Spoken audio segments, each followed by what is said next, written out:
বরবাদ জোয়ার হয়ে মানে ভালোবাসায় সবাইকে বরবাদ করে দিচ্ছে।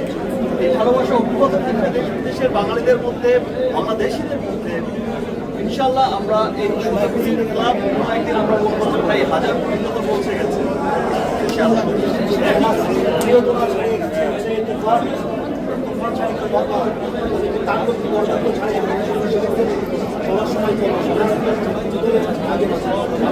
আশা করি যে ছাড়িয়ে যাবেন এবং এই যে বরবাদ প্রডিউসার ডিরেক্টর এই টিম কিন্তু এখন এমন সিনেমা প্ল্যান করছে যে সিনেমার কাছে বরবাদ কেউ ছোট সিনেমা মনে হবে।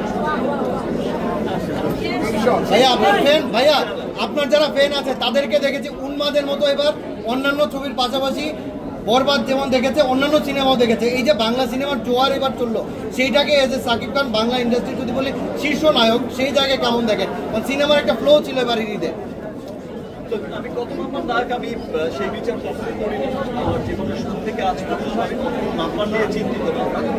আমি কাজ করে যাই আমার দেশের মানুষের জন্য, আমি কাজ করে যাই যারা আমাকে ভালোবাসে, মন থেকে ভালোবাসে, যারা আমার সবসময় আমার সুখে দুঃখে আমার পাশে সবসময় থাকে। ভালোবেসে একটা শ্রেণীকে তো মানুষ সাকিব বিহার বলে ডাকে।